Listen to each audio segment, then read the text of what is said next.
shaqaaqado xoogan ayaa ka taagan magaalada Johannesburg ee dalka Koonfur Afrika kaga markii ay israsaaseen muddo socotay dhexmartay Soomaali iyo Itoobiya magaaladaasi ku wada nool halkaas oo dhaawacyo halis ah ka soo gaareen qaar ka mid ah dadka goobta joogay iyo qaar socota ahaa boqolaalka booliska dalka Koonfur Afrika ayaa ku baxay joojinta shaqaaqo culus oo xalay saqdi dhexe ka socotay magaalada Johannesburg iyadoo gacan ka hadalka uu dhaxeeyay Soomaali iyo Ethiopian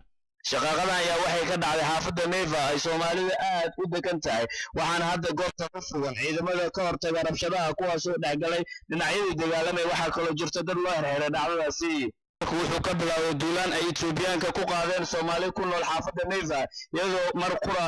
oo looga qaaday rasaas aan loo meeldayin gawaari iyo ganacsi badan ayaa cagta la mariyay labada dhinacba iyadoo sidoo kale la isku adeegsaday dagaalka kadib ay halkaasi ka bilaabatay in la isturiyeeyo boqolaal dad ah ayaa labada dhinacba ka qayb qaadanayay rabshadaha oo u eg mid faraha ka sii baxaya tani ayaa dad badan ku tilmaamay nasiib daro iyadoo saraakiisha booliska Koonfur Afrika ay baarayaan cidda